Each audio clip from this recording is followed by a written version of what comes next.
Yosa, kembali lagi di Kakoi Nime. Dimana setelah dipikir-pikir ya, sepertinya konflik abad kekosongan itu bisa kita lihat atau ketahui dari adegan ini. Dan apakah sosok yang dipuja oleh suku Skypian ini adalah Imu sama? Oi! Kaizoku demo!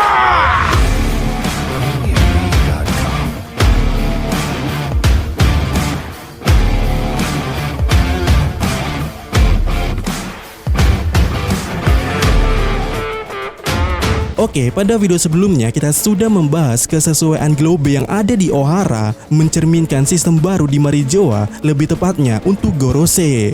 Dan kita semua tahu bahwa ilustrasi Imu dan juga para Gorosenya itu seperti atau bagaikan bumi yang dikelilingi oleh planet-planet seperti globe yang kita lihat atau kita ketahui di Ohara ini, atau kita juga bisa menyebutnya sebagai sistem geosentris, di mana bukan matahari yang menjadi suatu pusat orbit tata surya, melainkan bumi adalah sebagai pusatnya. Dan mengetahui konsep dasar itu tercerminkan kepada pemerintah dunia atau world government, membuat itu menjadi suatu hal yang mendasar juga kenapa Luffy yang notabene musuh mereka adalah matahari, yang mana sama seperti dunia nyata ini juga, pada akhirnya konsep tata surya diubah setelah berabad-abad lamanya terus menganut sistem geosentris. Dan benar, sejatinya itu menjadi suatu perdebatan mana yang benar ataupun yang salah pada masa itu, sehingga konsep itu juga bisa menggambarkan bagaimana perang ideologi antara Joy Boy dan juga Im Sama bersama 20 aliansi kerajaannya itu. Dan apa sih konfliknya sehingga ideologi itu bisa bertubrukan seperti itu? Nah, mungkin jawabannya ada di warga Skype. Ada satu pertanyaan di sini, apakah Imu merupakan sosok yang sama dengan dewa yang didoakan oleh warga Skype, yaitu Ford? Dan kalian benar ya, Ford memiliki kata dasar Earth atau bumi, sehingga kita bisa menaruh suatu dugaan yang sangat amat kuat dan juga besar bahwa ini adalah Imu.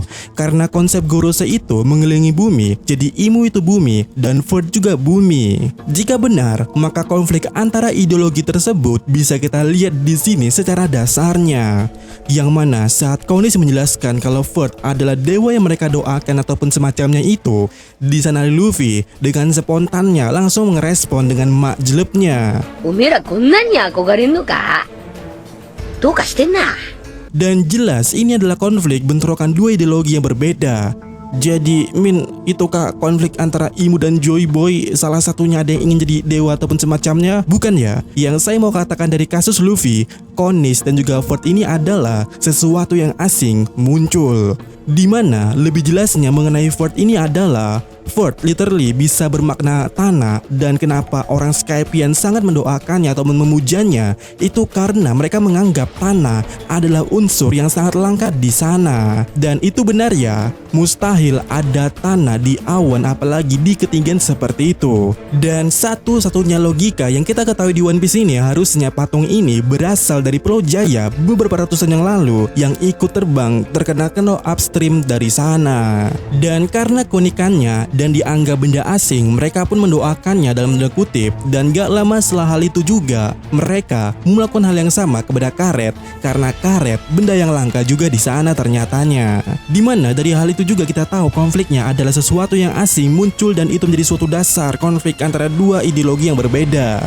Dan kita semua tahu kerajaan kuno itu sangat asing seharusnya, di mana Clover dan juga Vegapunk sudah menjelaskannya dengan detail bahwa mereka, yaitu kerajaan kuno, memiliki teknologi yang sangat gila. Jadi dari hal tersebut secara intinya adalah pada abad kekosongan atau mungkin lebih daripada itu, saat pertama kali suku Sandian, Birka, Skypia, bahkan Lunaria turun dari bulan menuju planet biru yaitu bumi, di sana warlock bumi atau warga lokal bumi menganggap mereka spesial karena mereka punya sayap dan mereka juga punya teknologi yang sangat wow atau bisa menciptakan teknologi yang sangat wow. Dan ada kemungkinan yang sangat besar salah satu suku tersebut dipuja seperti dewa, dan itu terjadi ya, di mana adegannya sama seperti Konis yang memuji sebongkah tanah ini. Tetapi karena ada orang bumi yang kenal dengan wujud tanah seperti Luffy ini, mereka langsung mencelanya.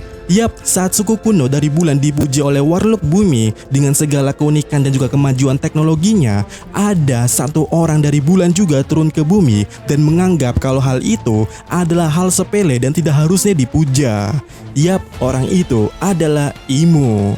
Dan Imo berhasil menghasut raja-raja di sana untuk bertingkah seperti Luffy saat Nami sedang keasikan memakai teknologi suku kuno tersebut. Oi, Nami! Otsanちにすぐ行くから早く降りろ！アホー！なんな。Dan terjadilah penghancuran kerajaan kuno kemudiannya karena iri dan dengki seperti Luffy ini. Dan Imo yang menyimbolkan bumi berhasil membuat planet-planet mengelilingi dia. Artinya Imo turun ke bumi berhasil membuat 20 kerajaan berada pada pihaknya. Min, berarti Imo orang dari bulan dong. Nah, jika kalian bertanya seperti itu ya, jawabanku jelas itu mungkin saja. Soalnya di cover story Enel, saat 3 suku kuno ini mengalami krisis energi, ada satu orang di pojokan di sana yang sedang memantau mereka. Dan saat 3 suku kuno itu tersebut jatuh ke bumi karena krisisnya tidak bisa ditanggulani atau diatasi, kita melihat sosok mata berada di sana. Dan yap, kita semua pasti sangat curiga kalau itu adalah Imo. Dan sekarang pertanyaannya adalah, jika konflik yang terjadi saat itu kita bisa lihat dari adegan ini, apakah adegan dari Usopp juga bisa menjadi suatu referensi? Dimana ya setelah adanya Apayat di sana, yaitu setengah daripada Pulau Jaya, harusnya yang namanya Ford tidak lagi dipuja yang sangat tua seperti sebelumnya. Artinya mereka tidak akan lagi memuja tanah itu lagi. Apalagi Sandy dan Skypiea saat ini mereka sudah rukun tinggal di sana di Apayat. Dan benar, Usopp memberikan mereka karet dan hal itu membuat mereka sangat takjub karena baru pertama kali melihatnya. Dan mereka sampai membuat taman hiburan dengan nama Wagoland yang referensinya dari Usopp yang memberikan karet kepada mereka itu.